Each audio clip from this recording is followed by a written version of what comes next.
السلام علیکم ورحمۃ اللہ وبرکاتہ نحمدہ ونصلی علی رسول الکریم۔ محترم سامعین کرام، آج میں آپ کو بتاؤں گا کہ اللہ کے نبی صلی اللہ علیہ وسلم کے اوپر وحی کیسے نازل ہوتی تھی،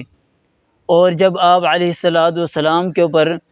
وحی کا نزول ہوتا تو اس وقت آپ کی کیا کیفیت ہوتی تھی۔ اما عائشہ رضی اللہ تعالی عنہ حدیث روایت کرتی ہیں، صحیح بخاری کے اندر یہ موجود ہے۔ فرماتی ہیں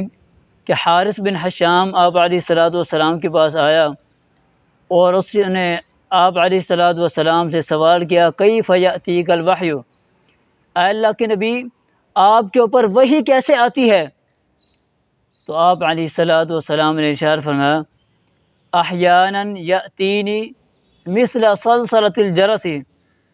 کبھی جو ہے وہی ایک گھنٹی کی آواز کی طرح آتی ہے، وَهُوَ أَشَدُّ عَلَيَّ، اور یہ وحی کی کیفیت میرے اوپر بہت زیادہ سخت ہوتی ہے، اور جب یہ حالت میرے سے ختم ہوتی ہے، وحی کی کیفیت یہ ختم ہو جاتی ہے، تو پھر جو کچھ فرشتے نے مجھے کہا ہوتا ہے تو وہ میرے دل کے اوپر، میرے دماغ کے اندر وہ سب کچھ محفوظ ہو چکا ہوتا ہے، مجھے یاد ہو چکا ہوتا ہے۔ اور دوسری صورت آپ علیہ الصلوۃ والسلام نے ارشاد فرمایا کہ کبھی کبھی فرشتہ جو ہے میرے پاس انسانی شکل میں آتا ہے، فیکلمنی، وہ براہ راست میرے ساتھ بات کرتا ہے اور مجھے اللہ رب العالمین کا وہ پیغام پہنچاتا ہے، اور میں اس سے اللہ کا پیغام سن کر اس کو میں یاد کر لیتا ہوں۔ اما عائشہ رضی اللہ تعالی عنہ فرماتی ہیں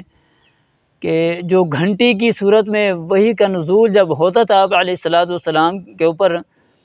اگر سخت سردی کے دن بھی ہوتے تھے تو آپ علیہ الصلوۃ والسلام سے جب وہ وحی کی کیفیت ختم ہوتی تو میں دیکھتی کہ آپ علیہ الصلوۃ والسلام کی پیشانی سے پسینہ ٹپک رہا ہوتا تھا۔ سردی کے اندر بھی سخت کڑاکے کی سردی ہوتی تھی، لیکن اس حالت کے اندر بھی آپ علیہ الصلوۃ والسلام کے اوپر جب وحی کا نزول ہوتا تھا، اتنی شدت آپ علیہ الصلوۃ والسلام کو محسوس ہوتی تھی اس وحی کی